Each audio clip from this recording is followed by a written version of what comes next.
Amén. Y amén. He titulado esta enseñanza Demasiado confiados. Demasiado confiados.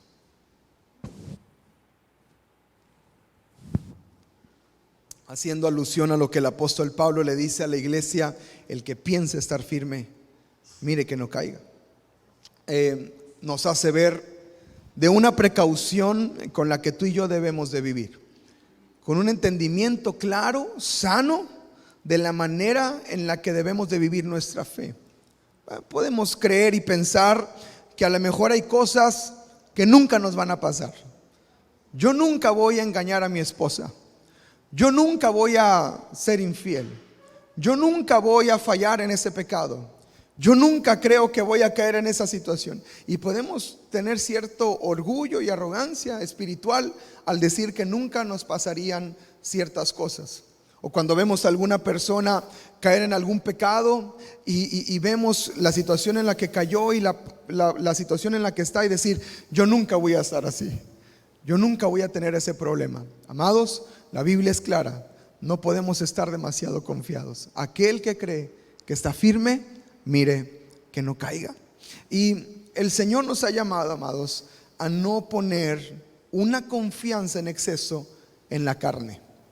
No podemos confiar demasiado en nuestra propia capacidad y en nuestras propias fuerzas. Hay un peligro, amados, cuando creemos y pensamos que lo que conocemos, que lo que sabemos es más que suficiente. Yo necesito cada día la llenura del Espíritu Santo y de su palabra y de su presencia en mi vida. Amén. Decía un muy buen amigo pastor de nosotros, decía que cada día sin orar es un día desperdiciado donde creíste que en tus fuerzas podías. Cada día sin orar, cada día sin buscar la presencia de Dios, es un día que desperdiciamos, creyendo que nosotros mismos logramos y alcanzamos. El Señor le dijo al pueblo de Israel cuando estaban en el desierto que les iba a dar una tierra prometida, que los iba a llevar a un lugar espacioso, y dijo: cuando estén en ese lugar, no se olviden que yo fui el que los prosperó. Y dice algo interesante, dice: no vayas a decir: mi mano me trajo hasta acá, mi mano logró e hizo lo que tengo, mi fuerza logró y alcanzó esta riqueza, este imperio, estos logros. Porque dice la Escritura que al final de cuentas el Señor es el que da todas las cosas. Para empezar, Él es el que nos da aliento de vida. Él es el que decide, Él es el que tiene contados nuestros días. Así que nuestra vida está en sus manos, y yo no puedo confiar demasiado en mí mismo o en la carne. Amén. Debemos de estar atentos, amados, y nunca creer que seremos tentados en ciertas áreas, o decir: yo nunca seré tentado en eso, o tal vez pensar: mi familia nunca estará en ese peligro, o creer: yo nunca caeré en esa situación, porque ese tipo de pensamientos es un exceso de confianza. Y el apóstol Pablo también le dice a la iglesia en Filipenses, en el capítulo 3, acompáñeme por favor, Filipenses capítulo 3, versículo 3, también advierte a la iglesia, y le dice: porque nosotros somos la circuncisión, los que en espíritu servimos ¿a quién? A Dios. Y nos gloriamos, en otras palabras, nuestra confianza firme está ¿en dónde? En Cristo Jesús, no teniendo ¿qué cosa? Confianza ¿en qué? En la carne. Fíjense cómo es el apóstol Pablo. Después de ese versículo, el versículo 4 dice: porque si alguien tiene que confiar en la carne, soy yo. Porque empieza a dar todas sus credenciales y decir que era fariseo de fariseos, quién fue su maestro, y empieza a declarar todas las cosas y dice: si alguien puede confiar en la carne, soy yo. Pero ni yo, que tengo esos credenciales, confío en lo que sé. Ese mismo versículo en traducción viviente, lo pueden ver ahí en las notas también, dice: pues los que adoramos por medio del Espíritu de Dios somos los verdaderos circuncisos. Confiamos en lo que Cristo Jesús hizo por nosotros y no depositamos ninguna confianza, que dice, en esfuerzos humanos. Esa es la vida espiritual sana y correcta que nos va a ayudar a mantenernos en victoria. No podemos vivir demasiado confiados. La palabra es muy clara. Amados, si queremos evitar fracasos, mucha gente le tiene miedo al fracaso. Mucha gente le tiene miedo al rechazo, le tiene miedo a las derrotas. Pero si queremos evitar fracasos en nuestra vida espiritual, si queremos evitar derrotas, si queremos evitar dolores innecesarios, a veces nos metemos en unos problemones bien innecesarios por no tener cuidado y por tener demasiado exceso de confianza en la carne. Si queremos evitar esos dolores, debemos atender al consejo de la palabra de Dios. No confiamos por completo en la carne. Hay un pasaje más que quiero que lea conmigo, Proverbios capítulo 28, verso 26. Proverbios 28, 26. También es bastante clara la palabra de Dios en este pasaje.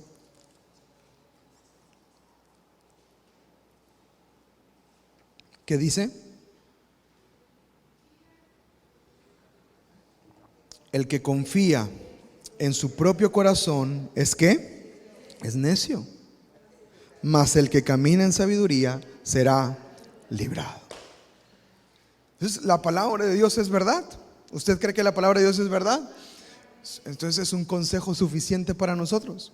El que confía en su propio corazón es necio. Creer y decir, no, es que yo siento que esto, yo siento que lo otro, yo siento. Basar nuestra vida en lo que sentimos es un tanto peligroso, amados. Es mucho mejor y mucho más seguro vivir en lo que el Espíritu Santo nos revela y en lo que el Espíritu Santo nos guía. Decía el salmista, tú eres el que guía mis pasos. Nosotros tenemos que ser guiados por el Señor. Amén.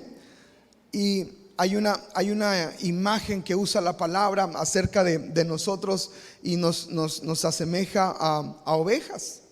No sé si usted ha visto ovejas en el campo. Son un tanto torpes, ¿verdad? Las ovejitas.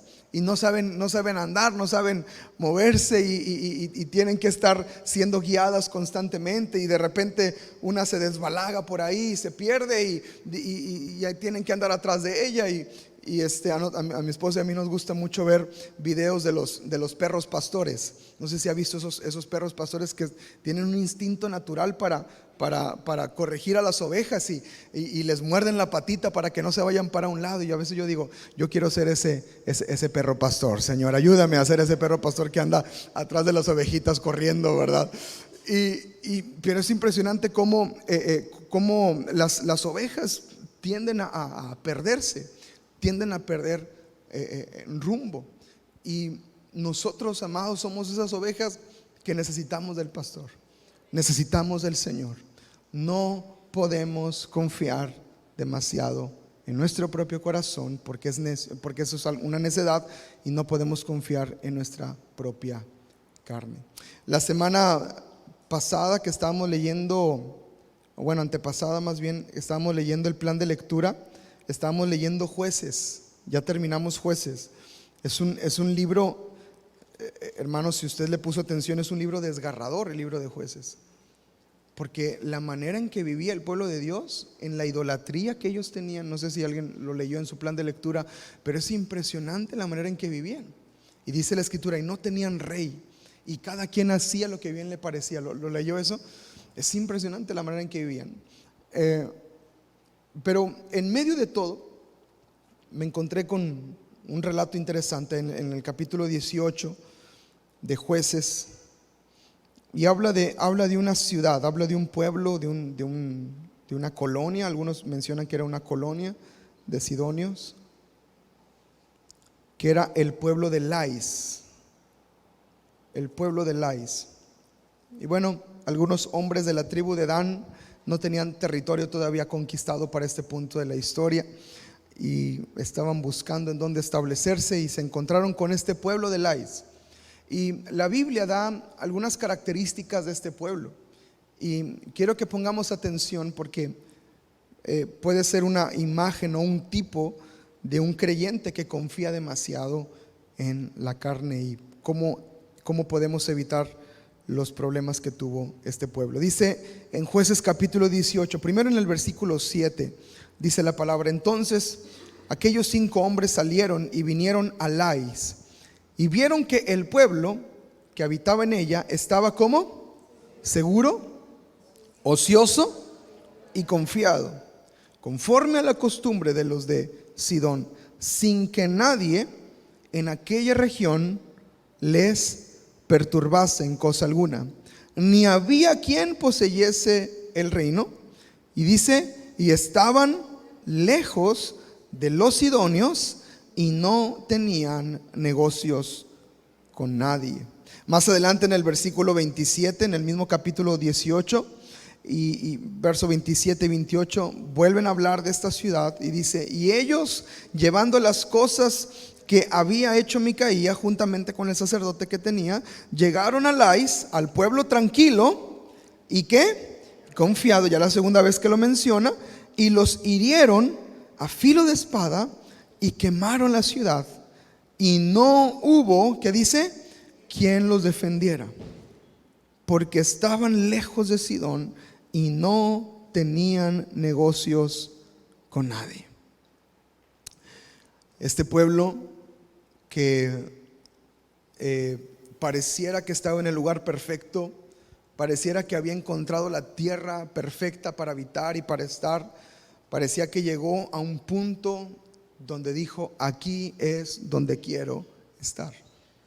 Y a veces, amados, como creyentes, corremos el riesgo de llegar a esos puntos en nuestra fe y en nuestro caminar con Cristo, porque la vida en Cristo es muy hermosa. Hay un canto que dice eso, ¿alguno lo ha escuchado? La vida en Cristo es muy hermosa, lo más bello es vivir con Él, por Él. Y la vida en Cristo es hermosa, la vida en Cristo se disfruta. Gracias por su entusiasmo. La vida en Cristo es algo lindo, es algo que amamos, disfrutamos la presencia de Dios, disfrutamos conocerle, disfrutamos estar con Él. Y hay puntos en nuestro caminar con el Señor, amados, donde quisiéramos quedarnos ahí para siempre. ¿Alguien le ha pasado?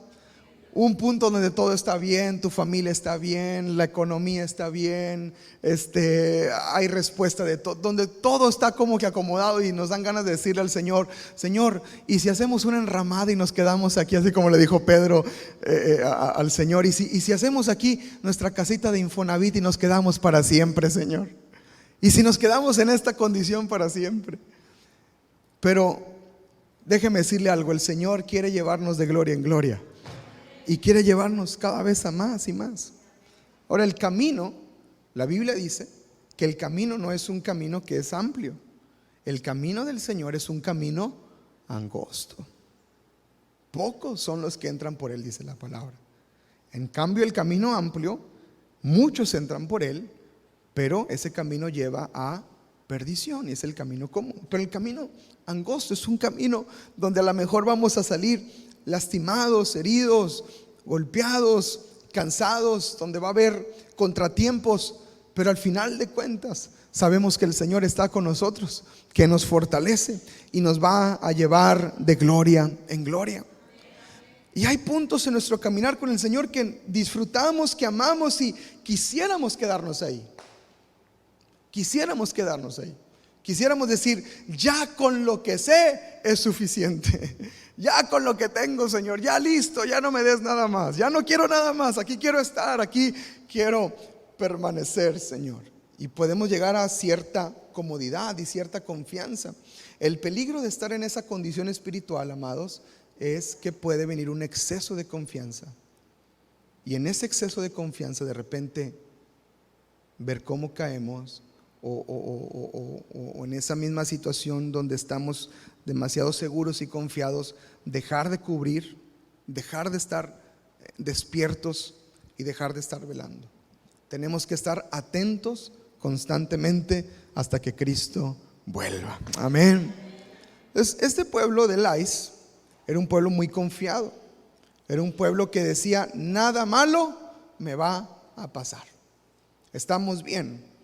Es más, estamos hasta ociosos sin hacer nada, ¿verdad? Era ahí, yo me imagino que a lo mejor una ciudad de casa de retiro, ¿verdad? Allá en la Florida hay un lugar, no sé si mis hermanos lo conozcan, pero hay un lugar que se llama Celebración, Florida.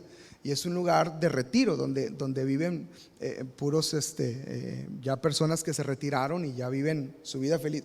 Andan puros carros de golf ahí, andan los señores bien despreocupados, los ves, es como un resort de aquí que tenemos de Cancún, bueno, pero toda una colonia, toda una mini ciudad, ahí en Celebration, Florida. Y usted ve a la gente ahí despreocupada, ya no saben qué gastarse su dinero, ya está ahí como que, ¿qué me gasto? ¿Qué compro? ¿Para dónde voy? ¿Qué hago? Ya están ahí con una vida muy ociosa, muy despreocupada. Y bueno, si queremos conquistar una tierra, Celebración, Florida es un buen lugar para conquistar, porque pues están dormidos, ¿verdad? Y van a esperar cuando conquistemos en la noche. Pero Lais estaba en esta condición, Lais estaba en esta situación donde confiaba demasiado. Ahora, ¿qué nos dice la palabra? ¿Qué nos enseña la palabra? ¿Qué actitud debemos de tener tú y yo? ¿Cómo debemos de vivir nuestra fe y nuestra vida en el Señor? Somos llamados, iglesia, a estar preparados. A estar preparados. Jesús en su mensaje hablaba a la iglesia, a los discípulos que le seguían, que debían de estar listos, que debían de estar preparados. Él constantemente hablaba acerca de la preparación. Y hay un pasaje que resume lo que el Señor Jesús enseñaba en muchas ocasiones, ahí en Lucas capítulo 12, verso 35 al 37. Lucas 12, 35 al 37. ¿Lo tiene? Dice la escritura que el Señor dijo estas palabras: estén ceñidos vuestros lomos y sus lámparas encendidas, y ustedes sean semejantes a hombres que aguardan a que su Señor regrese de las bodas, para que cuando llegue y llame, le abran enseguida. Bienaventurados aquellos siervos a los cuales su Señor, cuando venga, los encuentre ¿cómo? ¿Cómo los va a encontrar el Señor, iglesia? Velando. De cierto les digo que se ceñirá y hará que se sienten a la mesa y vendrá a servirles. Tenemos que estar preparados.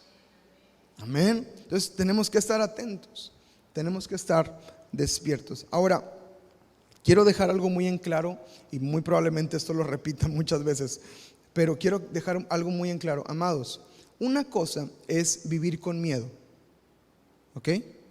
Una cosa es que vivamos con miedo y ay, no me vaya a pasar, y ay, no me vaya yo, y ay, mi familia no se vaya a enfermar, y ay, no vaya a este pecado, y ay. Una cosa es vivir con miedo, y otra muy diferente es vivir preparado.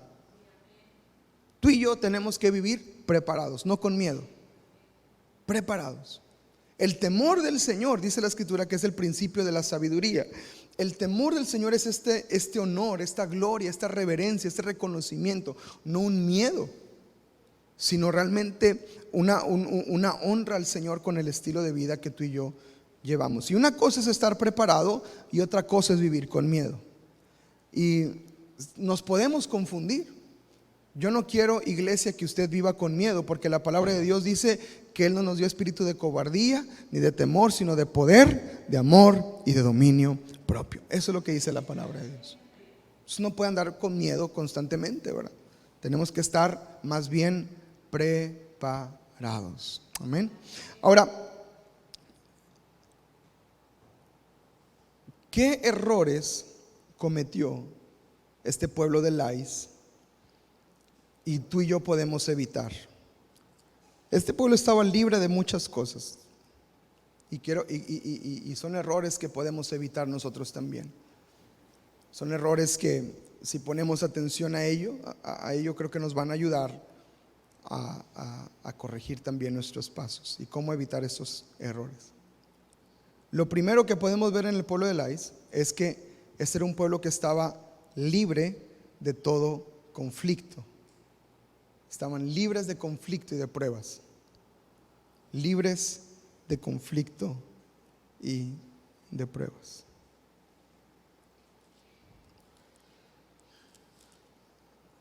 Si leemos el pasaje de Jueces, capítulo 18, dice, verso 7, vinieron a Lais, vieron que el pueblo habitaba en ella, estaba seguro, ocioso, confiado, conforme a la costumbre. Dice ahí, sin que nadie en aquella región les perturbase en cosa alguna. Este era un pueblo que estaba libre de conflicto y libre de problemas. Nadie los perturbaba, nadie los molestaba, nadie les hacía lucha o les hacía conflicto. Y debemos de entender algo, iglesia, los conflictos no siempre son algo malo en la vida. ¿Está conmigo? Los conflictos no necesariamente son algo malo en la vida. Ahora, si se la vive peleando, eso sí es un problema. Y saque cita, por favor, para que podamos platicar. Pero yo me refiero a conflictos en luchas que a lo mejor se levantan, en situaciones que a lo mejor llaman la atención. Por ejemplo, el conflicto a veces en los hogares, en las familias, en los matrimonios, a veces sirve como un indicador de que algo está mal y algo tiene que cambiar. ¿Está conmigo? A veces hay un conflicto porque hay algo que no nos gusta y quisiéramos que eso cambiara. Por ejemplo, en una casa donde a lo mejor la esposa le gustaría ver a su esposo que ora más o que lee más la palabra, que es un buen anhelo, es un buen deseo por su familia, por su casa y por su esposo, y a lo mejor no lo ve participando de eso y crea un conflicto en ello, es decir, me gustaría verte orando más, y el esposo puede decir, pero ¿por qué? Si yo oro, y empieza a ser ahí como que una situación complicada y una situación ahí que puede volver tensa y se vuelve un conflicto. Pero el conflicto está revelando una situación que puede cambiar o debe de cambiar, que la vida espiritual de esa casa mejore y avance. ¿Está conmigo? Entonces hay situaciones a lo mejor en las que vemos a nuestros hijos participar de algo que no estamos de acuerdo, o que sabemos que no agrada al Señor, y crea un conflicto porque nos sentimos incómodos con eso y queremos que eso cambie, queremos que eso sea diferente. ¿Me explico? Entonces los conflictos no siempre son una señal de algo malo, sino a veces son indicadores de cosas que tienen que cambiar. ¿Ok? Ahora, la Biblia y la palabra nos enseña que tú y yo no estamos exentos de conflictos, ni estamos exentos de tribulaciones y de luchas. Y ya hablando de un ámbito espiritual, estamos en una lucha constante. Dice la palabra en Juan capítulo 16, verso 33, pasaje muy conocido: estas cosas las he hablado para que en mí tengan paz. En el mundo tendrán aflicción, pero confíen, yo he vencido al mundo, dijo Jesús. Dense cuenta que Él dice, en el mundo tendrán aflicción. No nos saca del problema, no nos saca de la tormenta, no nos saca de la situación complicada, sino que nos dice, están ahí, habrá aflicción ahí, pero confíen, porque yo ya vencí al mundo. Es más, antes de eso, porque muchas veces leemos solamente esa porción del pasaje: en el mundo tendrán aflicción, pero confíen, yo he vencido el mundo. Pero realmente el pasaje completo dice, estas cosas las he hablado para que en mí tengan paz. O sea, el Señor está poniendo paz en nuestros corazones para que en medio de la tormenta nosotros podamos experimentar la verdad y saber que Él está con nosotros. La paz espiritual, amados, no es la ausencia de conflicto. La paz espiritual es que en el conflicto yo estoy confiado y tranquilo en el Señor. Esa es la paz que realmente vale la pena. En Isaías capítulo 43, verso 1 al 3.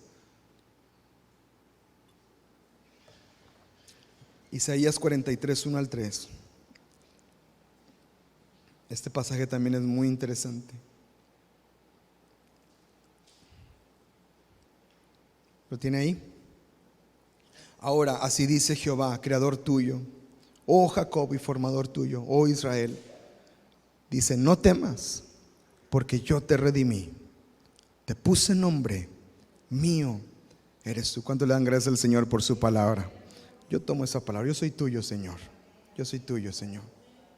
Y luego dice, cuando pases por las aguas, yo estaré contigo. Y si por los ríos no te anegarán. Cuando, hago énfasis en estas palabras, cuando pases por el fuego no te quemarás, ni la llama arderá en ti, porque yo Jehová, Dios tuyo, el Santo de Israel, soy tu Salvador. Esa es la palabra del Señor. Ahora, pero pongamos atención en esos énfasis que leíamos. Dice, cuando pases por las aguas, cuando pases por el fuego. Eso está indicando que vamos a pasar, vamos a atravesar esas situaciones, vamos a caminar esos valles, vamos a estar en medio de esas aguas. Pero dice la Escritura una promesa gloriosa: Él es mi Salvador, Él es mi Salvador, Él es mi Salvador, Él está conmigo. Entonces, yo no puedo vivir como creyente, amados, buscando la manera de evitar las pruebas y los conflictos. Tenemos que pelear la batalla. Tenemos que luchar contra esas cuestiones espirituales que se levantan en contra. Tenemos que saber que el Señor ya venció, que cuando pasemos por dificultades y por situaciones, que el Señor nos ayude. ¿No? Conocíamos a una hermanita que los cantos que hablaban acerca de pruébame, Señor, o examíname, no los cantaba. Y una vez mi mamá se dio cuenta, porque se sentaba ahí cerquita de adelante, y aquel canto muy conocido: quebranta mi corazón, quebranta mi vida. Mi mamá se dio cuenta que le hacía lo tarareaba.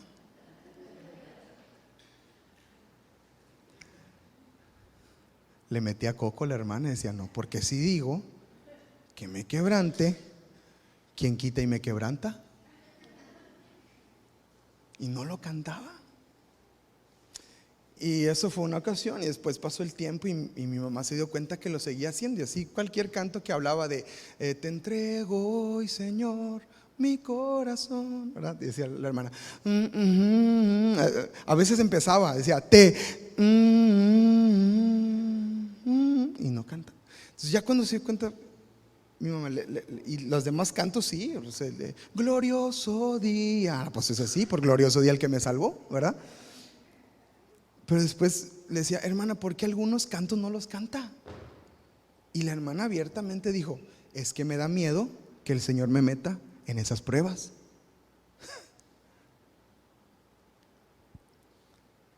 Entonces, ¿cómo pensamos avanzar y cómo pensamos crecer si el Señor no nos mete en esas situaciones para que tú y yo podamos salir victoriosos, ¿verdad?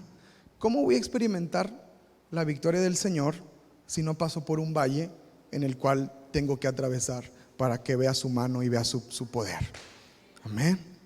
Entonces, a veces puede darnos temor como esta hermanita, ¿verdad? Y decir: no, Señor, no me quebrantes, o no, Señor, o así estoy bien, ¿verdad? O no me meto mucho, ¿verdad? Como había personas también que nos decían: no, es que yo nada más cuando abro la Biblia se me cae el niño. Y le digo: pues amarre al niño cuando lea la Biblia o algo, o pégueselo aquí, lea la Biblia con el niño aquí agarrado, no sé qué tenga que hacer, porque decía: es que nada más abro la Biblia y se me pega y se golpea y se cae. Y ese era un conflicto bien grande que tenía esta hermana. Pero amados, a veces por ese tema, bueno, y ella misma decía: entonces lo que hago es, pues mejor ya no leo.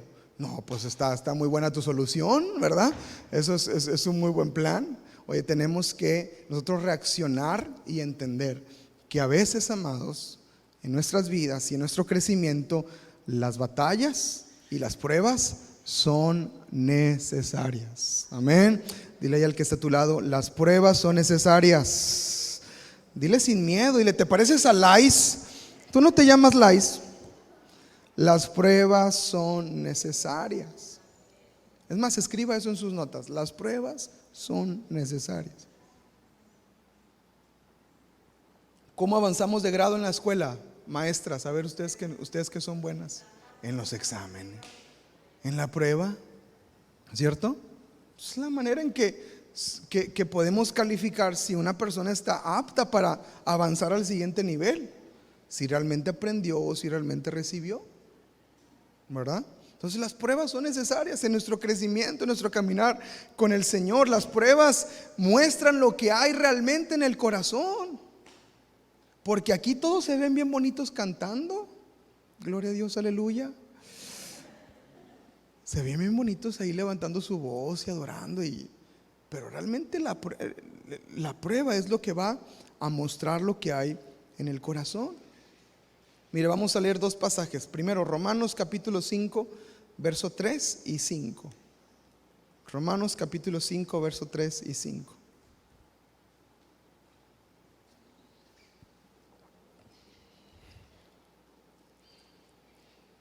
Dice, y no solo esto, sino que también nos gloriamos. ¿En qué?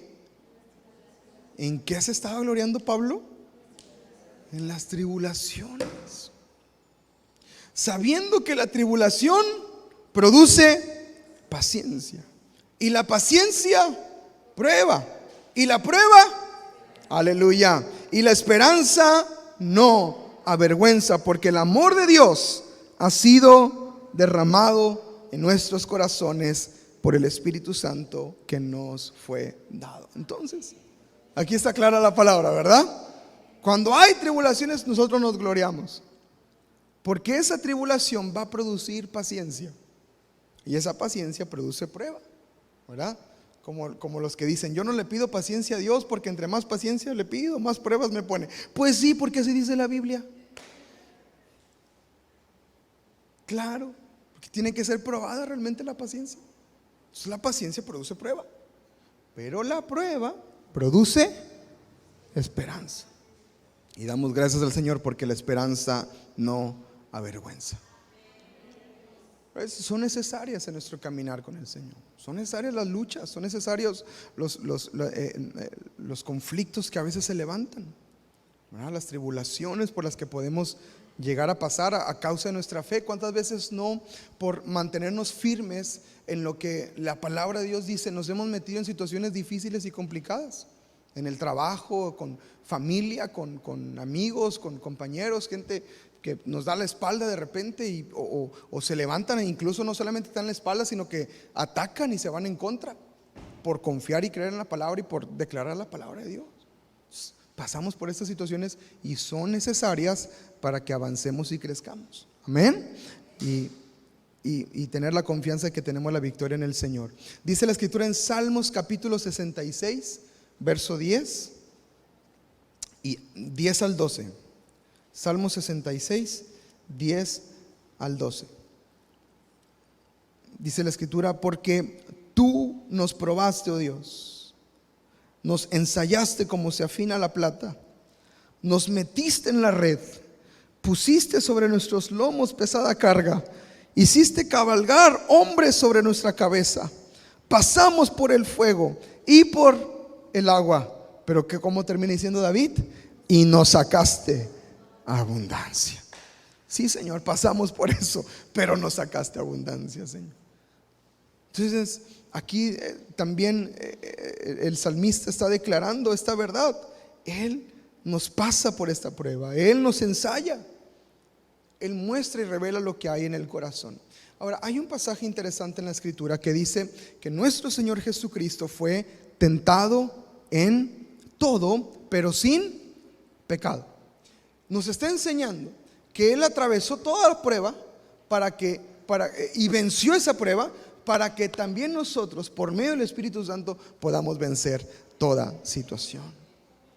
Entonces, las pruebas son necesarias, los conflictos son necesarios, y como dice mi esposita, picosita la vida. Picosita la vida. Y le digo, amor, hay un montón de situaciones en la iglesia y acá y por allá. Y me dice, pues, picosita la vida, amor, picosita la vida. Le digo, amén, gloria a Dios. Porque si no sería muy aburrida, ¿verdad? Y necesitamos, amados, estar atentos y despiertos. Amén, ante cualquier situación. ¿Qué pasó con Lais? Estaban confiados, relajados. No había quien los perturbase. Y por lo tanto no estaban listos para pelear. Muy bien, un punto más. Se me está acabando el tiempo, pero vamos a ver hasta dónde llegamos. ¿Está bien? Un punto más. Lais estaban libres de gobernantes. Libres de gobernantes. Dice ahí en Jueces que estaban lejos de los de Sidón. Sidón era como era la autoridad gubernamental, pero estaban lejos de ellos. Sidón establecía leyes, tenían gobernantes, tenían autoridad, pero Lais estaba apartado de eso. No dice que tenían su propio gobierno ni nada de eso, simplemente dice que estaban apartados. No había nadie sobre de ellos. Dice que cuando vinieron a pelear contra ellos, dice, no había quien los defendiera. Nadie podía defenderlos. Amados, vivir sin autoridad es un peligro y es un riesgo. Vivir sin autoridad sobre de nosotros es un peligro y riesgo. Si no tenemos la cobertura del Señor, si no tenemos la cobertura de su presencia, dice la Escritura, bajo la sombra del Omnipotente, ¿verdad? Si no estamos cubiertos, amados, bajo la autoridad primeramente del Señor, amados, entonces corremos mucho riesgo. Ahora, hay autoridades establecidas por Dios. ¿Cuántos saben eso? Que el esposo sobre la esposa, los padres sobre los hijos. Tenemos autoridades gubernamentales que el Señor ha establecido, ha permitido y están gobernando sobre nosotros, y debemos de honrar y respetar esa autoridad porque de alguna manera es establecida por el Señor. Y tenemos también autoridades espirituales, que yo tengo mi pastor, usted tiene su pastor, soy su pastor y estamos muy bendecidos de ser sus pastores, y tenemos esa autoridad espiritual también. Entonces tenemos que aprender a ser personas que vivimos bajo autoridad, que entendemos la autoridad, que sabemos qué es la autoridad. ¿Recuerda aquel hombre que viene delante de Jesús y pide que sea sanado uno de sus siervos? Ese centurión, y le dice, Señor, yo soy hombre bajo ¿qué? Autoridad. Yo soy hombre bajo autoridad, y si le digo a este que venga, viene, y si le digo a este que vaya, va, porque estoy bajo autoridad y tengo autoridad también. Este hombre, hablando de principios de gobierno, él entendía que había una autoridad sobre él, y porque la autoridad estaba sobre él, él también tenía esa autoridad. Él también tenía autoridad. Entonces lo aplica al término espiritual con Jesús y dice, Señor, ¿quién más va a tener autoridad sino tú, que estás bajo el Padre? Entonces, la autoridad, amados, es de suma importancia para ser guardados de no recibir destrucción, ruina, así como enfrentó este pueblo de Lais. Ahora, la contraparte, vivir bajo autoridad, es estar bajo bendición. Vivir bajo autoridad es estar bajo bendición. Hay bendición cuando hay un sometimiento a la autoridad. Lo dice la palabra en Efesios capítulo 5 verso 21. Si usted lee los siguientes versículos, va a empezar a ver todo lo que el apóstol Pablo habló acerca de la autoridad, hablando primero de los esposos, y luego de los hijos, y luego de los trabajadores, pero está hablando de términos de autoridad. Pero antes de mencionar todo eso, dice en el verso 21, sométanse unos a otros en el temor de Dios. En otras palabras, estén bajo autoridad en el temor de Dios, porque ahí está la bendición, ahí está el cuidado de Dios, ahí está la protección, ahí está la bendición del Señor sobre nosotros. Saber que alguien te está cubriendo y que está orando por ti todo el tiempo es una bendición tremenda. Hermanas, esposas, les pregunto, ¿ustedes no se sienten confiadas y seguras de saber que tienen un hombre que está orando por ustedes todos los días, doblando su rodilla por sus vidas y pidiendo que Dios los guarde y que Dios las bendiga y que les vaya bien en todo lo que hagan? ¿Ustedes no se sienten seguras con eso? Ay, pastor, solo lo imagino. Solo me imagino. Eso causa seguridad en una mujer. Si leemos los pasajes de Efesios y vamos a una marcha feminista, nos agarran a pedradas. por cada enseñanza y principio que hay ahí, que la mujer esté sometida a su marido. ¡Ah! Me rasgo las vestiduras. Suena hasta agresivo. Eso es peligroso porque es la palabra de Dios, pero en el contexto cultural pareciera que la palabra de Dios se vuelve agresiva. Pero no es agresivo, es bendición. Y cuando una mujer está sometida a su marido y el marido está sometido a Cristo, ahí es derramada la bendición en ese lugar. Y eso es lo que el Señor quiere hacer y alcanzar con nosotros. Estar bajo autoridad es de bendición. Luego les habla a los hijos y le dice: hijos, honren a sus padres para que les vaya bien, porque es un mandamiento con promesa, para que tengan larga vida. Y habla del sometimiento, y luego a los padres les dice: padres, no exasperen a sus hijos. Y bueno, hay una serie de recomendaciones. Pero si ponemos atención, el llamado no es para la persona en autoridad en sí mismo, aunque hay algunos comentarios. El llamado es para la persona que se tiene que someter a la autoridad. ¿Ha leído eso? Cuando dice honrar a vuestros padres, no dice, pero aplican restricciones. Si tus papás son buena onda contigo, hónralos. Pero si no, aplican restricciones. Come frutas y verduras. No dice eso. Simplemente dice: hijos, honren a vuestros padres. Listo. Y uno puede alegar: Señor, pero es que mi padre, y es que la Biblia simplemente me está llamando a mí que lo honre. A las esposas les está diciendo que se sometan a sus maridos. A los maridos les está diciendo que amen a sus esposas y que se sometan a Cristo. A los trabajadores les piden que nos sometamos a los que nos emplean. Entonces, no habla tanto a las personas que están en autoridad, porque ya ese es un trato que Dios hace con las personas que estamos en autoridad, pero es más un llamado a las personas que tienen que someterse. Y déjeme decirle por qué. Porque, una vez más, porque ahí está la bendición. Ahora, no lo hacemos desde el punto de vista que les decía al inicio de la enseñanza, desde el miedo o desde el temor. O sea, yo no estoy en un lugar porque tengo miedo que me pase algo malo. Eso no es de Dios. Eso no es de Dios. Eso no es sano. Si alguien se siente de esa manera, que no es que yo tengo que estar bajo el pastor Josué porque si no me viene maldición a mi vida, Dios me libre de ese pensamiento, porque eso no es sano. Porque nuestra autoridad que podemos impartir es dada por Dios, y el que nos cubre, el que nos guarda es el Señor. Él es el que nos sostiene. Jehová es mi pastor y nada me faltará. Pero en amor dice la Escritura que Dios dice: yo les he dado pastores conforme a mi corazón. Entonces utiliza siervos para que podamos ser edificados y guiados. Pero no podemos estar bajo el miedo. Tenemos que estar bajo solamente la precaución y estar atentos, ¿verdad? Que el Señor nos pueda ayudar a entender este principio de autoridad.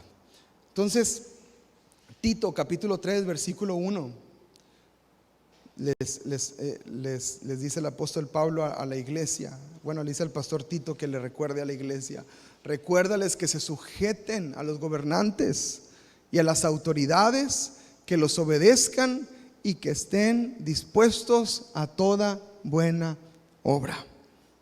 Recuérdales que deben estar sujetos a gobernantes. Recuérdales que deben estar bajo autoridad. Recuérdales, ¿verdad?, que honren. El apóstol Pedro también decía: honren al rey, honren a las autoridades. Pablo también le dice a Timoteo: oren por las autoridades. Oren por sus autoridades. Si estoy hablando de todo tipo de autoridad, tanto natural, gubernamental, como también espiritual. Hebreos capítulo 13 verso 17. Y me gustaría que usted lo leyera. No lo quiero leer yo porque luego van a decir que van a pensar mal. Entonces es lo que dice la Biblia, no lo digo yo, lo dice la Biblia. ¿Qué dice?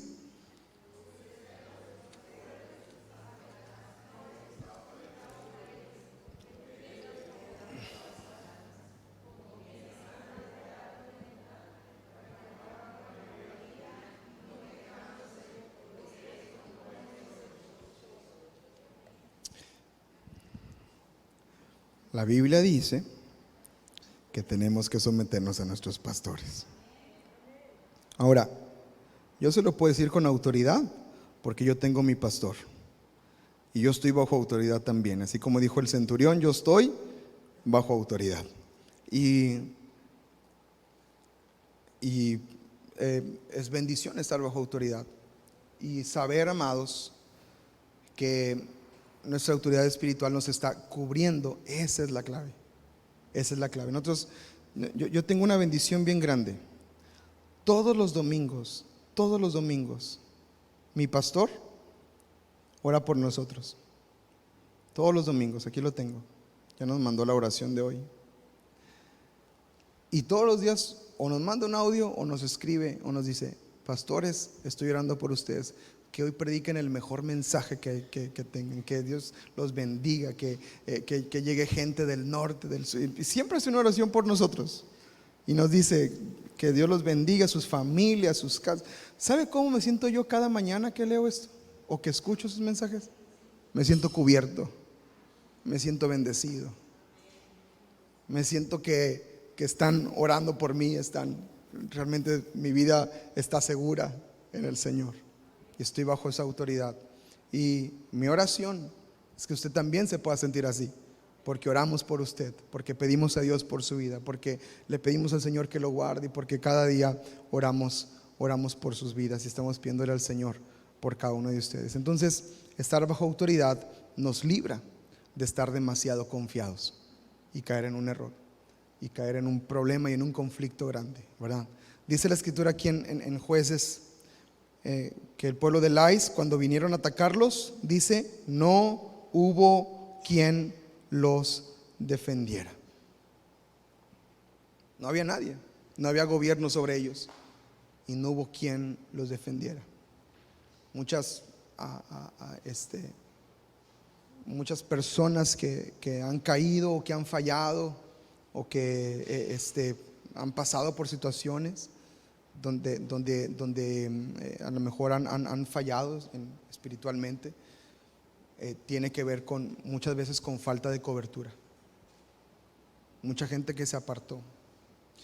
Amados, hombres de Dios, que Dios los usó con poder en muchos años, de repente quisieron hacer su ministerio, quisieron hacer lo que bien les parecía, y cuando se apartaron, empezaron a tener ideas muy fuera de la palabra, pensamientos muy peligrosos, y enseñaban esas cosas a la iglesia.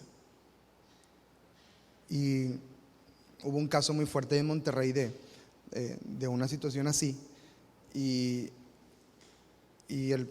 nuestro pastor fue a hablar con el pastor de este hombre que estaba haciendo estas cosas, y le dice: oye, pues fíjate que se vino a Monterrey y está haciendo eso, está enseñando estas cosas, no hay manera que tú hables con él y le puedas decir. Y el pastor dijo: tiene como 20 años que no viene conmigo ni me rinde cuentas, pero es que él sigue diciendo que tú eres su pastor. Tiene como 20 años que no sé de él, no me llama, no me escribe, no sé nada de él, pero usaba que estaba bajo una autoridad, o inventando que estaba bajo autoridad, para poder hacer lo que bien le parecía, y causó mucho daño. Y tristemente muchos hombres del Señor han caído por esa situación, o han fallado por esa situación, porque no han sabido estar bajo autoridad, o alguien que los cubriese, o alguien que los ayudara, o alguien que estuviera ahí con ellos para levantarlos. Que el Señor nos ayude a caminar y a vivir siempre bajo la autoridad, amén, y no ser como este pueblo de Lais. Lo voy a dejar aquí, ¿está bien? Me faltaron 2 puntos, pero lo voy a dejar aquí porque quiero que recibamos esta palabra, amén, y quiero que se quede en nuestro corazón. Póngase de pie en su lugar y vamos a orar. Que Dios nos libre, iglesia, de vivir